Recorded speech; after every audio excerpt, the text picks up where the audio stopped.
Hi guys, I am Sabrina from The Power Within Us, and we are here today to talk about addictions and what are they and how they affect us. Um, I wrote an article about it, and it really explores the fact that we are basically running away from ourselves.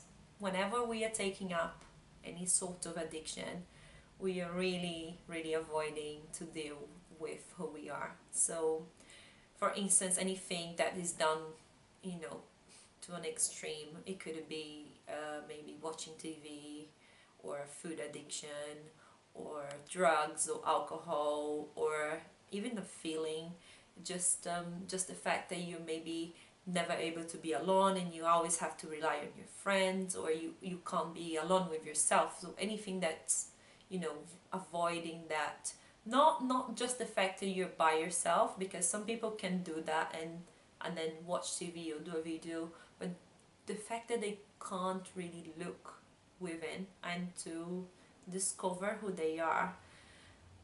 From personal experience, I have been doing this my whole life up until recently. Basically using anything to not have to deal with the fact that I was avoiding to investigate who I am and who is Sabrina, the person that maybe everyone else thinks I am, but who is the real me, who is the person inside, and really kind of figure out that the impression or the idea that everyone has about me is not who I am. That's not who I am.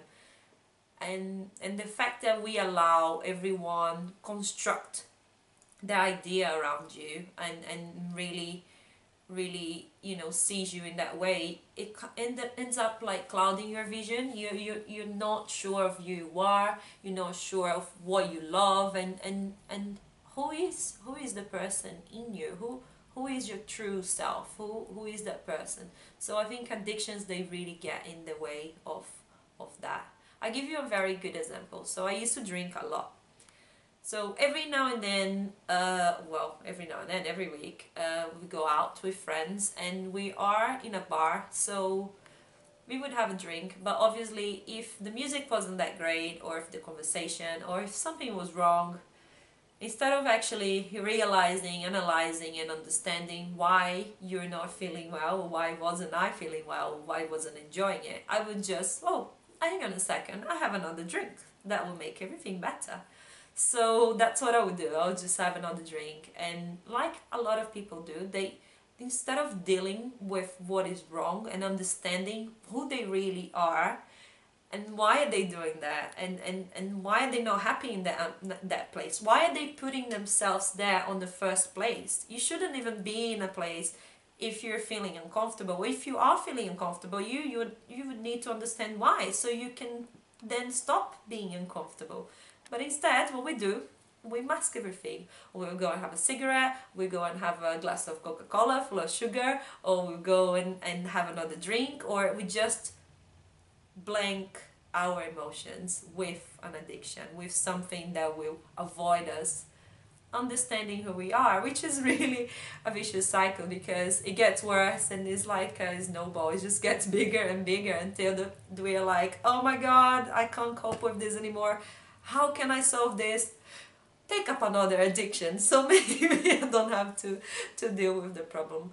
But basically, when you start realizing that you really need to understand who you are and be fine with yourself and really connect to your own essence, you start dropping addictions, or you start looking at them differently. You are aware of what you're doing and why you are doing it, and a change happens, because then you no longer need it, and also you don't feel as bad as in a, when you're in a social situation that you're not enjoying it. Instead of having another glass of wine, you just understand why and you resolve it within yourself.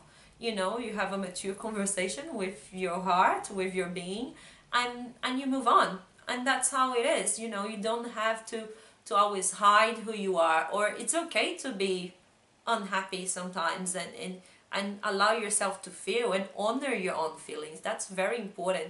We are always trying to pretend that everything is fine, and it's not. Sometimes it's the feelings are like weathers. You might be picking up other people's feelings or people's impressions of you, and allowing yourself to feel.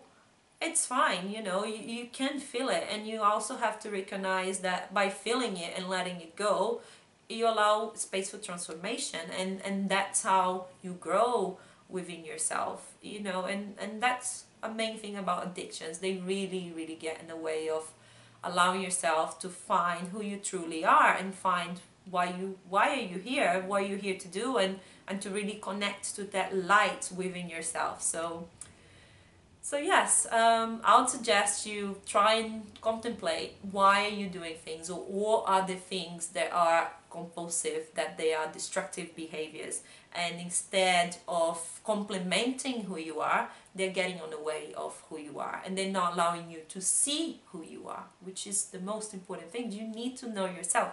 I didn't know myself. I kind of pretended I was someone else. I didn't allow myself to be who I was. It was very, very suffocating, and I think that's why I've drunk so much in the past. I've done drugs in the past, so you just kind of want to press that pause button, and just like not deal with what's really bothering you, what's really underneath, and not getting to know yourself. So I'd suggest you just contemplate and understand, and take a step-by-step process, and just see how it goes, and yeah, have trust that once you start being aware of those addictions, you'll be able to find who you really are, and to drop them, because you don't need any of that. You just need to know yourself and connect to who you are. Anyway, thanks a lot for watching, guys. See you next time. Bye.